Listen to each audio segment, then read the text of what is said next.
23 दिसंबर 2024 राजस्थान का कोटपुतली जिला के एक खेत में खेलती एक मासूम बच्ची और अचानक एक चीख और फिर सन्नाटा। ये कहानी है 3 साल की चेतना की, जिसका नाम अब इतिहास में दर्ज हो गया है। एक ऐसी मौत के साथ जिसे आज तक भारत भूल ना सका। ये था भारत का सबसे लंबा और सबसे दर्दनाक रेस्क्यू ऑपरेशन। राजस्थान का सबसे लंबा बोरवेल रेस्क्यू जारी है। चेतना को लेकर असमंजस में प्रशासन इस वक्त नजर आ रहा है। 3 साल की मासूम चेतना 150 फीट गहरे बोरवेल में जाकर फंस गई है। राजस्थान के कोटपुतली में 3 साल की बच्ची बोरवेल में गिर गई। पिछले 40 घंटे से ज्यादा का वक्त हो चुका है। क्या बोल रही?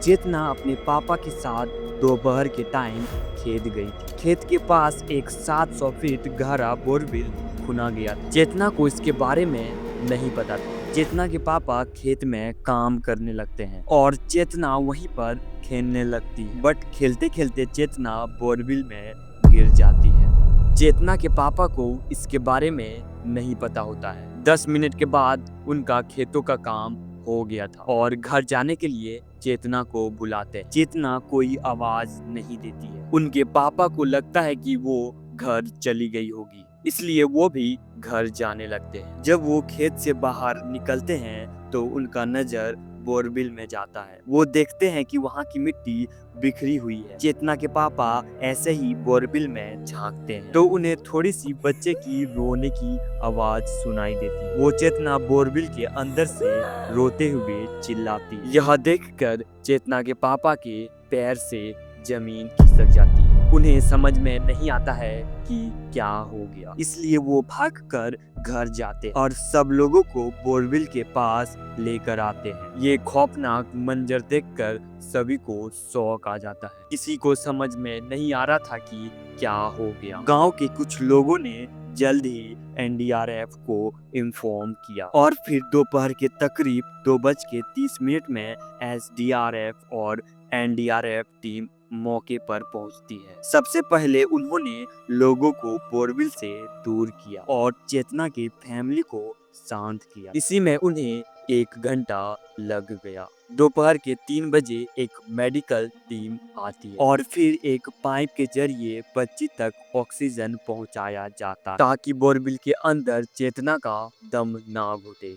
चेतना जिंदा थी और रो रही थी, लेकिन बोरवेल 700 फीट गहरा था और चेतना कहां पर अटकी थी ये चीज किसी को नहीं पता था। 5 बजे रेस्क्यू ऑपरेशन को शुरू किया गया। पहले कुछ रस्सी डालकर चेतना को बाहर निकालने का ट्राई किया, लेकिन रेस्क्यू टीम का हर ट्राई फेल हो जाता है क्योंकि बोरवेल के ऊपर से चेतना दिखाई नहीं दे रही थी और किसी को भी नहीं पता था कि चेतना बोरवेल में कितनी दूर तक फंसी हुई है। एनडीआरएफ और एसडीआरएफ टीम ने ऐसे बहुत रेस्क्यू ऑपरेशन किए, लेकिन ये रेस्क्यू अब तक का सबसे खतरनाक और सबसे खौफनाक होने वाला है। ये रेस्क्यू ऑपरेशन एनडीआरएफ टीम के सिस्टम को पलट कर रख देने वाला है। ये रेस्क्यू टीम गांव वाले और चेतना के फैमिली को समझाते हैं कि अब लास्ट ऑप्शन ये है कि बोरवेल के बगल में एल शेप का गड्ढा खोदा जाए, जिसके द्वारा रेस्क्यू टीम चेतना तक पहुंचकर उसे बोरवेल से बाहर निकाला जाएगा। लेकिन इसके पहले रात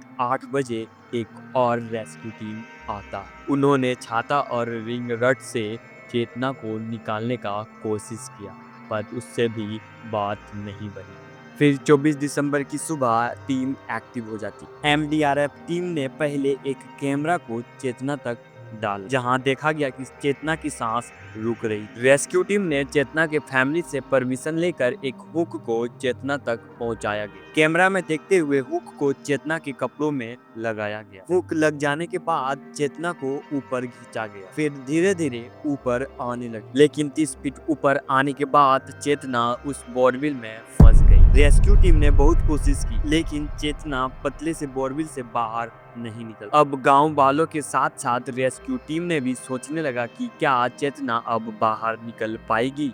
रेस्क्यू टीम इस बात से अनजान थे कि यह रेस्क्यू ऑपरेशन इंडिया का सबसे बड़ा और दर्दनाक होने वाला है। जब चेतना 30 फीट ऊपर आने के बाद बोरवेल से नहीं बाहर निकल पाई तो चेतना के फैमिली परेशान हो गए, लेकिन उनके सामने और एक प्रॉब्लम खड़ी हो जाती है। बारिश शुरू होने लगती है, इसीलिए रेस्क्यू को रोक दिया जाता है। बारिश रुकने के बाद एल शेप का गड्ढा खोदने के लिए माइलिंग मशीन लाया गया। 8 बजे बोरवेल को नापा गया, ये जानने के लिए कि 700 फीट गहरा बोरवेल में कितने फीट चेतना फंसी हुई। बोरवेल को नापने के बाद पता चलता है कि चेतना 150 फीट गहरे बोरवेल में अटकी हुई। रेस्क्यू टीम ने बोरवेल से 10 फीट दूर बाइलिंग मशीन से गड्ढा खोदने का काम शुरू कर देती है, लेकिन रेस्क्यू टीम जहां से गड्ढा खोद रही होती है वहां की मिट्टी बहुत ही सख्त होती है, जिसकी वजह से केवल 40 फीट गड्ढा खोदा जाता है, जिसके बाद पाइलिंग मशीन काम करना बंद कर देता है। इसीलिए 5 घंटे तक रेस्क्यू को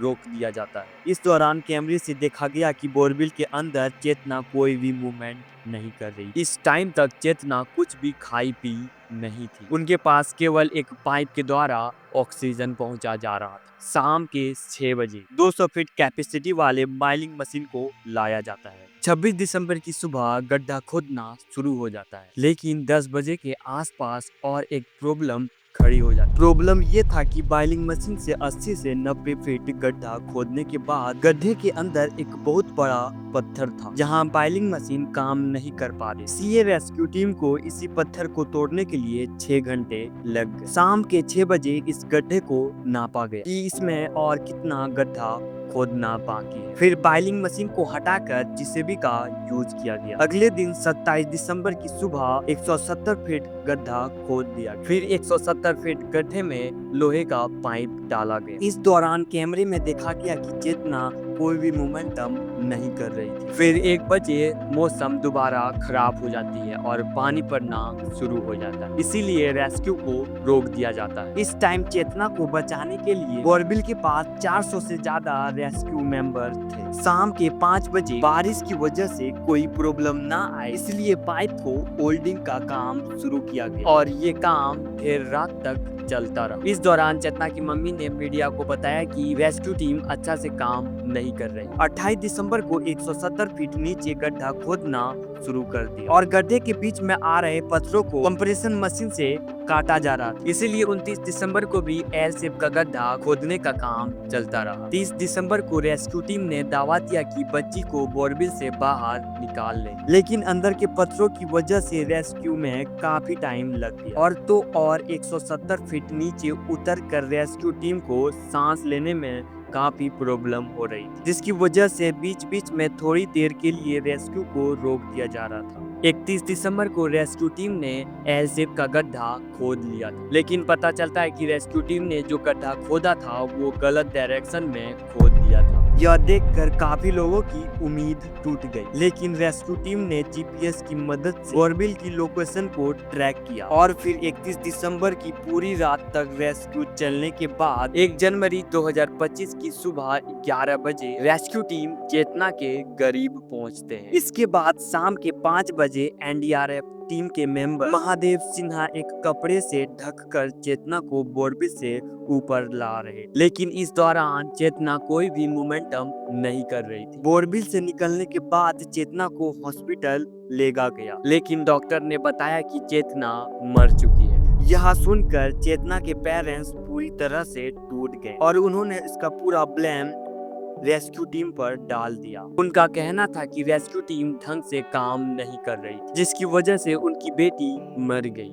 ये रेस्क्यू ऑपरेशन 10 दिन तक चल रहा था और इसके दौरान चेतना ने 10 दिन तक कुछ भी खाया पिया नहीं था। एक बच्ची 700 फीट गहरे बोरवेल, 400 से ज्यादा मेंबर, करोड़ों खर्च, ये सिस्टम की हार थी या फिर इंसानों की? चेतना अब नहीं रही, लेकिन हर साल कोई चेतना बोरवेल में गिर जाती। कब जागेगा सिस्टम, कब बदलेगा कानून?